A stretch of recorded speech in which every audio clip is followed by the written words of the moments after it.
Negara tidak menjamin kehidupan rakyat. Selamat dan sukses menjadi bangsa yang bejat. Konkretnya kalau perguruan tinggi bagaimana Mas? Karena biaya kuliah makin mahal, tabungan orang tua selama 18 tahun sejak anaknya lahir dan lulus SMA itu tidak cukup untuk membiayai UKT yang semakin tinggi, Mas Anies. Orang tua saya dapat membayar atau tidak? Kalau saya tidak daftar ulang kasihan SMA saya. Konkretnya apa peran negara di sini? Biaya untuk mengelola perguruan tinggi itu besar. Tidak kecil, ini Bu Rektor tahu persis, biayanya besar. Persoalannya mau dibebankan kepada siapa beban ini? Menurut saya negara harus memberikan lebih banyak dari yang sekarang diberikan, lebih besar. Dan menurut saya mampu. Hanya soal kita mau mengerjakan apa tidak. Saya beri contoh, Jakarta saja sebagai provinsi nih. Kami, mereka yang statusnya orang tuanya UMP plus minus 10%. Jadi gaji UMP 10%, mereka itu mendapatkan bantuan beasiswa dari pemerintah DKI 9 juta rupiah per semester. Dan itu diberikan pada 14.000 mahasiswa dan kuliah di mana saja. Syaratnya apa? Diterima di perguruan tinggi negeri. Jadi kalau pemerintah kota saja itu bisa memberikan, saya yakin bila ada kemauan politik, maka kita akan bisa berikan alokasi yang cukup sehingga kampus-kampus bisa menjadi rumah belajar bagi mereka yang berasal dari keluarga yang di tengah ini, bukan hanya yang di bawah dan di atas. Saya menyaksikan anak-anak yang bukan dari keluarga miskin. Kalau keluarga miskin ada programnya. Problem utamanya di kita itu adalah mereka yang sedikit di atas miskin. Mereka yang orang tuanya UMP plus minus UMP, itu mereka yang tidak bisa mendapatkan biaya. Kalau yang miskin sekalian banyak bantuannya. Dan ada Dapodik, ada data bantuan sosial. Mereka yang sangat miskin dan miskin dapat. Problem kita tuh apa? Memikirkan yang miskin saja. Yang di tengah-tengah nggak ada yang ngebantuin.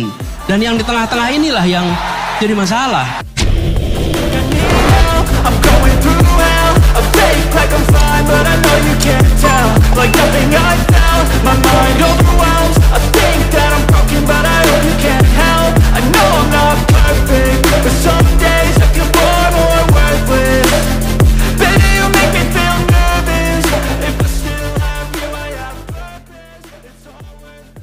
Kebutuhan dasar, makan, perumahan dan pendidikan adalah kebutuhan yang sulit bagi rakyat.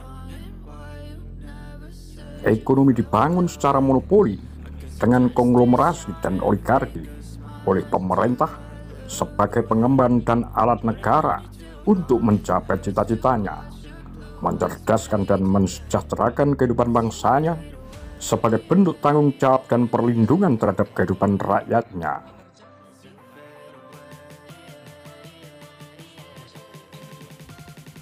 Namun hal ini belum tersalurkan dan terlaksana dengan baik, sehingga sulit bagi rakyat untuk mendapatkan hak-haknya sebagai warga negara. Hal yang lebih parah lagi, politik penguasa dibangun dengan cara-cara yang kurang bermartabat. Penggunaan kekuasaan dan menjadikan birokrasi serta hukum sebagai alat bergening politik, menjadikan negara kekuasaan dan bukan lagi kekuasaan negara. Perubahan dan rancangan undang-undang yang dibangun tidak lagi bertumpu pada Pancasila sebagai sumber dari segala sumber hukum, tetapi lebih diprioritaskan untuk kepentingan politik dan kekuasaan. Nilai-nilai Pancasila sudah hangus, nilai karakter bangsa sudah hilang, nilai-nilai sebagai bangsa dan negara sudah hancur.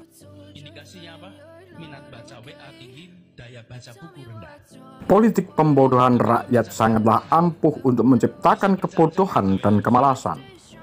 Rakyat miskin analisis.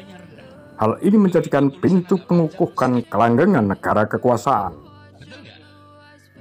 Sekedar memenuhi kekenyangan perut digelontorkan bantuan sosial. Sekedar menyuapi dan mengisi kekosongan perut rakyat dengan harapan mendapatkan simpati dan empati rakyat terhadap penguasa yang zalim dengan kedok penguasa alim, dermawan, bijaksana, layaknya pahlawan.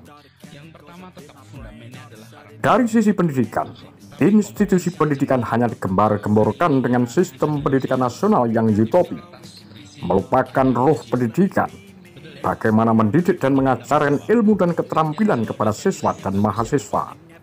Pencapaian kedewasaan hanya jargon yang sulit direalisasikan oleh para pendidik di lapangan.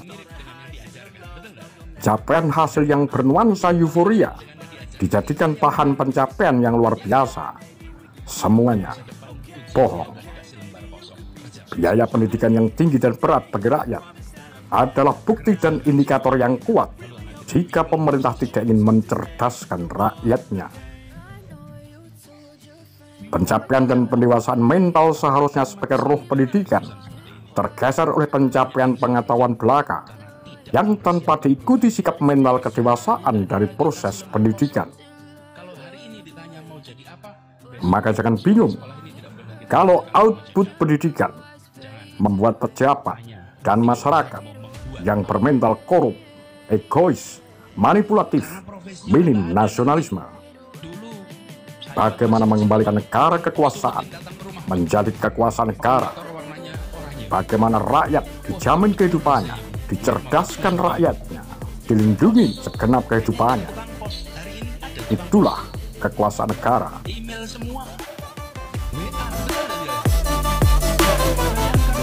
Bagaimana pendapat Anda? Demikian kura-kura Takar Lambe Sundel. Jadi pengelola institusi pendidikan jangan terpukau dengan cerita masa lalu. Gelisahlah dengan masa depan. Gelisahlah dengan sekolah-sekolah terbaik dunia. Jangan puas dengan melihat masa lalu kami sudah seperti ini, juga masa depan. Dan ini teman-teman, saya sampaikan sebagai bagian dari kita bersiap. Kemenangan itu dipersiapkan di ruang-ruang keluarga dan di ruang-ruang kelas. Di situ kebangkitan umat akan terjadi. Di ruang-ruang keluarga dan di ruang-ruang kelas. Kalau itu dikerjakan dengan serius, 3 komponen tadi disiapkan: akhlak, karakter, kompetensi, literasi. Sesudah itu biarkan mereka terbang. Mereka akan siap untuk menghadapi apa saja. Dan ini yang insya Allah kita sama-sama, mudah-mudahan sekolah-sekolah ini adalah benar-benar sekolah-sekolah yang menyiapkan masa depan